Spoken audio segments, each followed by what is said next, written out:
Good morning, नमस्ते, स्वागत है आप सभी का हिमाचल की सबसे सुंदर वादियों से, मेरे गांव से, बलगांव से आप सभी का मैं स्वागत करता हूं। ब्लॉग की शुरुआत करते हैं सुबह 8 बजे से। सबसे पहले करेंगे मौसम की बात। सूर्य देव जी वहां से निकल चुके हैं और उस साइड में बादल हैं और यहाँ अगर कैमरा घुमाएंगे तो आज मौसम जो है पूरा उसमें बादल आ गए हैं, तो शायद बारिश हो जाए। तो सबसे पहले अब हम पियेंगे चाय, उसके बाद फिर नेक्स्ट काम करेंगे। क्या है ना कि जैसे पशुओं के लिए चारा लाना, पतरा लाना, तो आज चलते हैं पतरा लाने के लिए सबसे पहले तो, और उससे पहले हम चाय पियेंगे। ये हमारी सबसे खूबसूरत पहाड़ियाँ हैं। शाम को जब मैं इस रास्ते से आ रहा था तो यहाँ कुछ था, ऐसा तो एग्जैक्ट पता नहीं लगा कि क्या है, लेकिन कुछ था। तेंदुए वगैरह यहाँ पे होते हैं, हो सकता है वो हो। पहाड़ों में आपका घर है, बहुत ही बढ़िया लोकेशन में आपका घर हो और आप चाय ना पियो तो ऐसा नहीं हो सकता। तो देख सकते हैं आप सुंदर नज़ारे। कैमरा थोड़ा सा घुमाते हैं।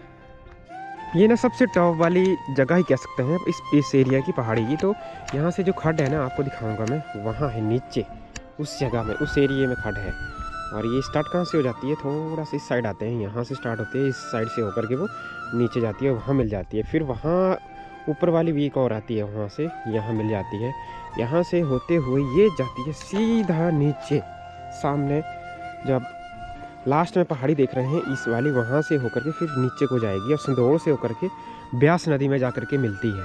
अब जी सूरज निकलने से पहले उठना, घर के कामकाज निपटा कर खेतों का काम और पशुओं की देखभाल करना तो आम बात है। वहीं खेतों और पशुओं से फुर्सत मिले तो जंगल की ओर जाना और पीठ पर लकड़ियों का गटर लाद कर लाना, चूल्हे पर रोटी पकाना, तमाम काम जो सुबह हम करते हैं। सुबह कब हुई और शाम कब कहाँ गई, ये पूछने की फुर्सत तो दूर की बात है। इतने मुश्किल के बाद भी जीवन की डगर आसान नहीं होती। अब बात आती है पशुओं के लिए हरे चारे की। तो हरे चारे में सबसे जो यहाँ पे पेड़ है, ये जो पेड़ आप देख रहे हैं इसको क्रियाड़ा का पेड़ बोलते हैं, हम अपनी भाषा में इसको क्रियाड़ा बोलते हैं। और इसके पत्ते जो होते हैं, अगर भेड़ बकरियाँ, बैल, गाय, भैंस रखी है तो सबके लिए ये लाभकारी होता है। और बकरियों के लिए उनका ये बेस्ट भी होता है क्योंकि इसमें पत्ते होते हैं और वो इसको आसानी से खा जाते हैं।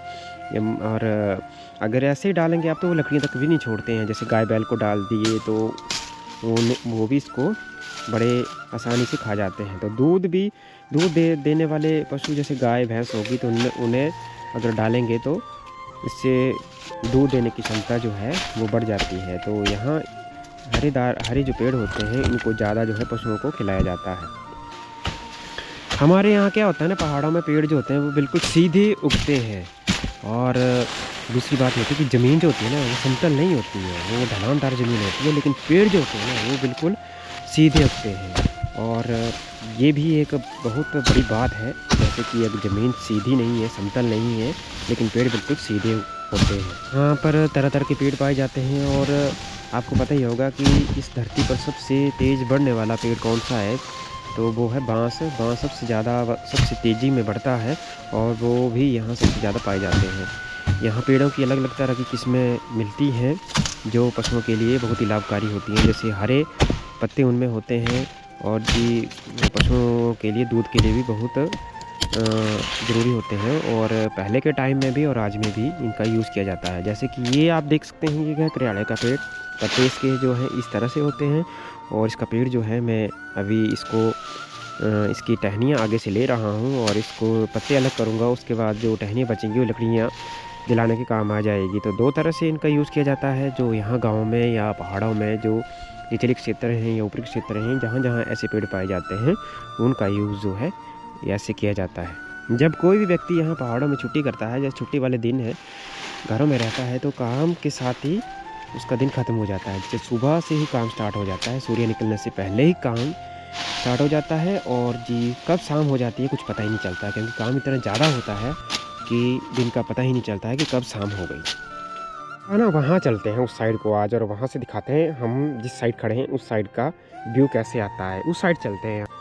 अभी हम जा रहे हैं उस एरिया में, वहाँ जाएंगे। वहाँ आपको एक छोटी सी टनल, और अपनी भाषा में हम कुड बोलते हैं, वो दिखाते हैं आपको। और उस वाली पहाड़ी पे भी चलेंगे। तो जाएंगे कहाँ से, इस एरिया से होकर के वहाँ तक पहुँचेंगे।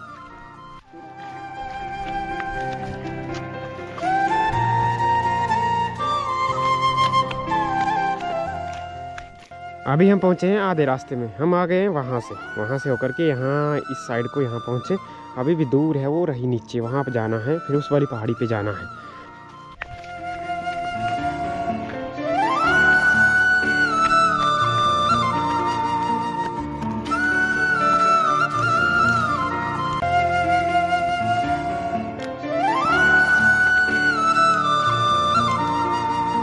पहुंच गए हम उसके पास, लेकिन यहाँ पे जंगली जानवर तो नहीं है, क्योंकि ऐसी जगह पे ही रहते हैं वो। काफ़ी टाइम से बनी हुई है, पहले आज से नहीं बनी हुई है, अंदर तक है। अगर आप देखेंगे ना इसको तो काफ़ी अंदर तक दिखाई देगी। ये अंदर तो कुछ नहीं है, पक्का कंकर होता है, देखेंगे आप तो। ये देखो गांव में इस तरीके से, हमें पहाड़ों में ना इस तरीके से। तो देखा आपने कैसे है, ये अंदर तक है, ये बहुत आगे तक है वैसे तो, और 20-30 फुट तक की होगी आगे तक। तो ये पक्का कंकर है, ये ऐसे ही रहेगा, कई सालों तक नहीं टूटे।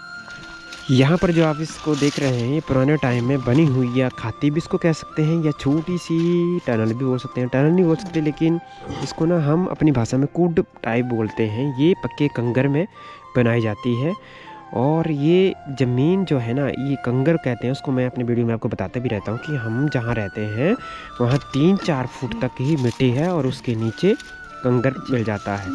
तो इस कंगर का यूज़ जो है, हमारे बुज़ुर्ग जो हुआ करते थे उन्होंने किया है। कैसे किया है? पानी को स्टोर करने के लिए खाती वगैरह बनाई है, टैंक जिसको कहते हैं आज की डेट में, हम बोलते हैं यहाँ पे खाती। तो उन्होंने खाती बनाते थे। तो गाइज आपको ये वीडियो कैसी लगी कमेंट करके जरूर बताना। चैनल को सब्सक्राइब जरूर करना जिन्होंने नहीं किया है, बेल आइकन का बटन भी प्रेस करना ताकि नोटिफिकेशन आपको मिलती रहे। मिलेंगे फिर से एक और नई वीडियो में, तब तक के लिए जय हिमाचल, जय हिंद, जय भारत।